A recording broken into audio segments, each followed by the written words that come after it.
sommes de retour avec une nouvelle émission spéciale GITEX Africa 2025. Cette fois-ci, nous aborderons une nouvelle thématique. Il s'agit de la cybersécurité qui s'impose aujourd'hui plus que jamais comme un enjeu de souveraineté nationale. Les institutions et organismes doivent s'armer et les opérateurs de cybersécurité ils doivent rester à l'affût des innovations. Souveraineté numérique dans les stratégies de cybersécurité, l'importance du cloud souverain et rôle des acteurs de cybersécurité et cyberdéfense. Nous parlerons de l'ensemble de ces sujets avec Imad Baraka, Managing Partner Cyber Deloitte France, Europe et Afrique francophone. Bonjour, bienvenue Monsieur Imad. Merci, bonjour. Alors, on ne peut pas parler de cybersécurité qui est donc la thématique principale de cette émission sans évoquer le récent événement malheureux de la cyberattaque subie par la CNSS. Peut-être un commentaire à faire dessus? Écoutez, je pense qu'il faut savoir raison garder. Je pense que les cyberattaques n'ont pas attendu la semaine dernière pour émerger. La cyberattaque, c'est une réalité. Et pas qu'au Maroc. Elle est d'abord dans les pays qui étaient ou qui sont les leaders mondiaux sur le plan économique.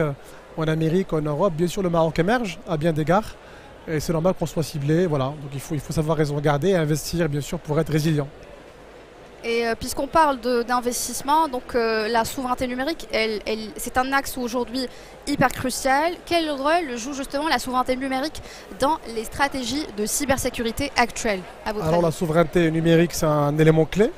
Absolument. Vous l'avez cité, qui consiste d'abord en une posture très simple, c'est de sourcer localement, acheter localement et aussi protéger nos données sensibles. Maintenant, il faut être réaliste parce que le faire seul, ça paraît impossible ou très dur à faire parce qu'effectivement le Maroc n'a pas encore la capacité à produire, l'ensemble de la suite logicielle de bout en bout, n'a pas encore les capacités de produire effectivement les infrastructures nécessaires.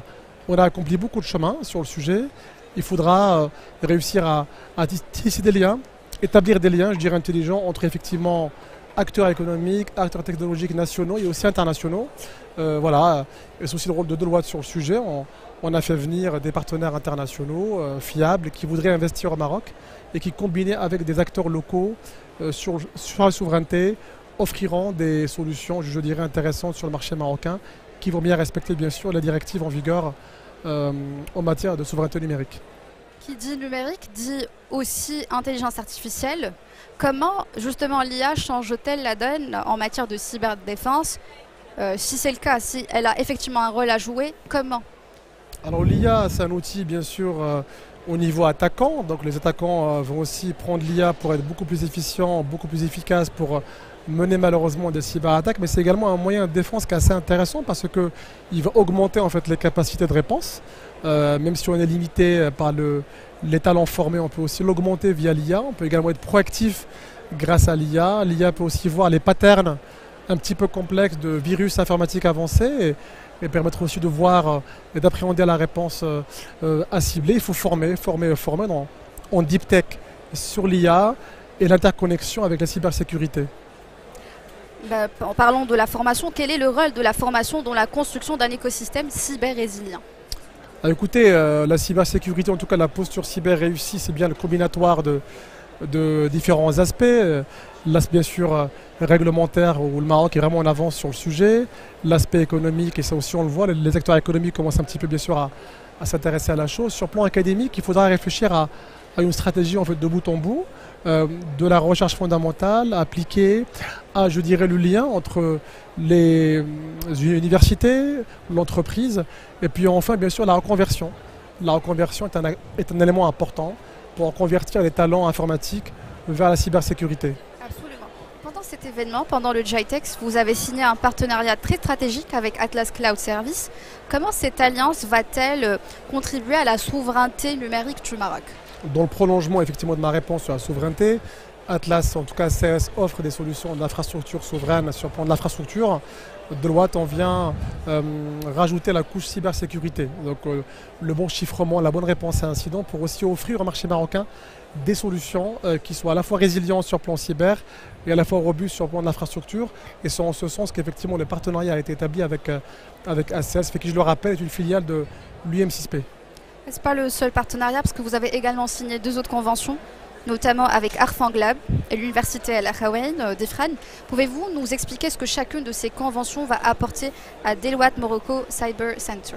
Alors d'abord, ce volet académique sur Al Akhawayn. Al Akhawayn est une université de renom. Bien sûr, le partenariat, comme ce qu'on a fait avec l'UM6P il y a 2-3 ans, vise à avoir d'une part en fait un accompagnement aux chercheurs en cybersécurité, sur le volet bien sûr recherche fondamentale et appliquée, un accès prioritaire au marché de l'emploi aussi, aux diplômés de Akhawayn, puis enfin on va co-organiser une journée CyberSec Day au service de l'écosystème marocain.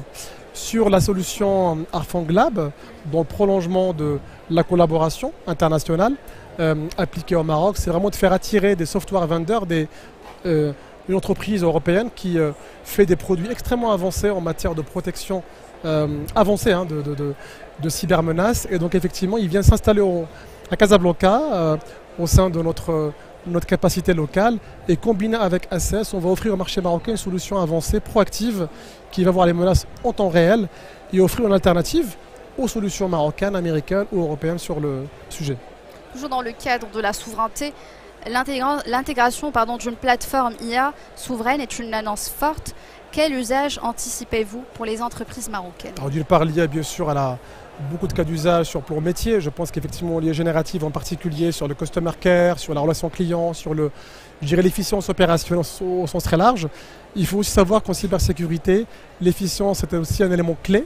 Donc j'imagine que par exemple, les plateformes IA vont aussi offrir une capacité maîtrisée en termes de coûts pour mieux se protéger sans avoir à investir des montants assez faramineux en matière de protection cyber. Alors, peut-être un dernier mot pour clôturer cet entretien, cet échange qui est très intéressant sur la cybersécurité. Écoutez, je pense qu'il faut que chacun garde effectivement le recul sur le sujet. C'est un sujet qui a démarré, qui a émergé il y a au moins 20 ans, même si on le voit beaucoup là dans l'actu. Il faut que chacun joue son rôle, à la fois sur le plan académique, sur le plan de la sensibilisation, sur le plan de la collaboration internationale, nationale, et rappeler que la cybersécurité est l'affaire de tous, et pas uniquement l'État, les Marocains, l'entreprise. Ça reste une affaire collective.